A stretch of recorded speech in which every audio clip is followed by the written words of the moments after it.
You're watching Channel 3 News at 6. Good evening and thanks for joining us on Channel 3 News. I'm Dominic Ferrante.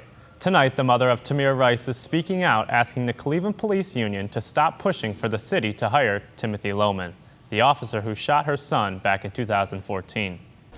5 boxes full of signatures. That's what Tamir Rice's mother brought to the Cleveland Police Patrolmen's Association. The petitions are for the CPPA to stop advocating for Timothy Lohman to be rehired. Rice dropped off 170,000 petitions, but not all were from Ohio.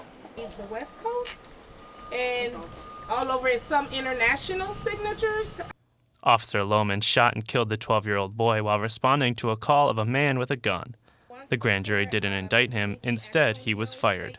Timothy Lohman was fired for lying on his application. How are we going to trust him in our community? The CPPA doesn't believe he lied and is fighting for his job back. Even though they chose to accept the petitions, will it have an impact? The petitions don't really mean much to me right now. I mean, I have a job to do. Dominic Ferrante, Channel 3 News. Meanwhile, in Wayne County, a house explosion is being investigated as a potential hate crime. Racial slurs and a swastika were found painted near the property. The house was being repaired from an electrical fire a month ago. Yesterday, construction workers thought they smelled gas. The sheriff and the gas company then took the meters out.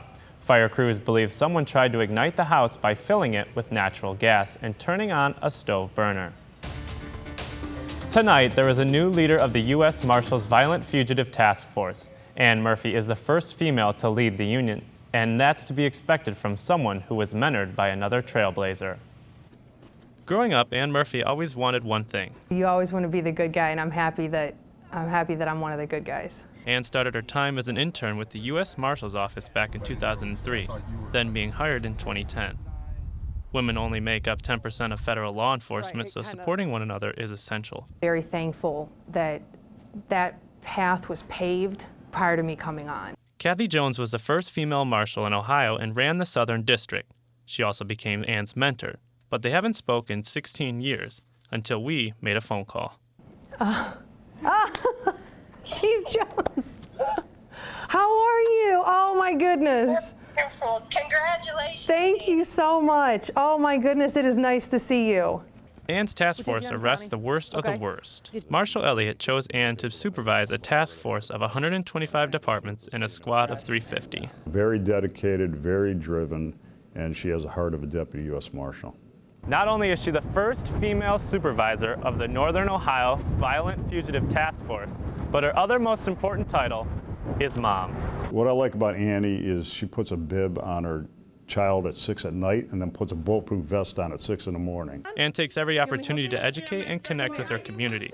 On this day, she spoke with high school students, 3 of whom were female. My advice to the ladies in the room is work as hard as possible. Every single day, work just as hard as everybody else.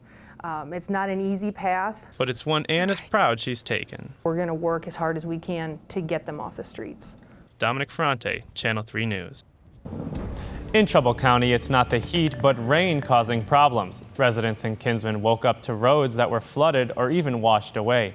Adding to the danger, live wires strewn across yards and roads after they were downed by winds and falling debris. With millions of dollars in damage, the community is coming together to clean up. With all this rain clearing up in the next week, we are now going to warn you of a viral challenge that's hitting social media.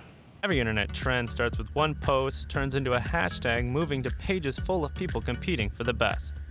This new internet trend is encouraging kids to show off their charred skin designs, and one nurse practitioner is not surprised. I think the thing that people forget is that your skin is actually the largest organ in your body. And we wouldn't think about doing that to our heart or our lungs or anything like that. And when you do it to your skin, it's just as dangerous. For most kids, they start with a stencil or even draw on their skin with sunblock, then move to the outdoors to allow the sun to do the rest of the work.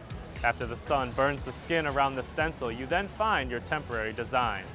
A lot of these internet viral challenges are often very damaging to your body. Emery hopes parents take the time to remind their children the importance of sunscreen use and the damages it can have on the body. People think of it as one mole that can be removed, but there are types of skin cancer that get deep inside of you.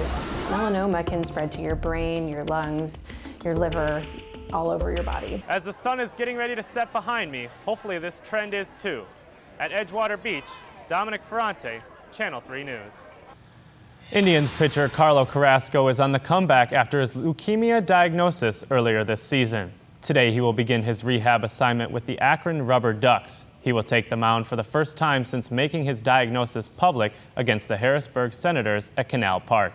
Last Friday, Carrasco also threw a live batting practice session with the Lake County captain. And thanks for watching tonight. I'm Dominic Ferrante.